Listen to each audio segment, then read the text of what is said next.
Lors d'une conférence de presse hier mercredi à la 63e Assemblée générale de l'ONU, le président iranien Mahmoud Ahmadinejad a fait allusion au fait que certains pays se servaient toujours du terme portant sur la préoccupation de la communauté mondiale du programme nucléaire iranien comme un levier de pression contre l'Iran et de souligner la communauté internationale ne comprend pas seulement les États-Unis et leurs alliés. Quelques pays du monde se croient propriétaires du monde et bénéficiant du droit de veto se permettent d'imposer leur point de vue aux autres, et ce alors qu'ils ne représentent pas la communauté mondiale. La nation iranienne est pour le dialogue mais ne cède pas à la force, et l'usage par les grandes puissances de la rhétorique de la force montre bel et bien qu'elles sont prises dans un retard historique et politique, a souligné le président Ahmadinejad.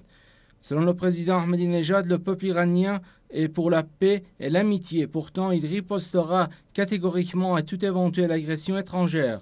Concernant les relations Téhéran-Washington, le président Ahmadinejad a ajouté que l'Iran plaidait pour des relations basées sur un respect mutuel, des relations qui ne sont pas assorties du langage de la force. Quant à la situation en Palestine, le président iranien a mis l'accent sur la tenue d'un référendum libre pour le peuple palestinien pour résoudre ces problèmes et de préciser, s'agissant de la question palestinienne, Téhéran proposera très prochainement un plan à l'ONU dans lequel l'accent a été mis sur deux facteurs dont la racine de la question palestinienne est le respect du droit du peuple palestinien à l'autodétermination.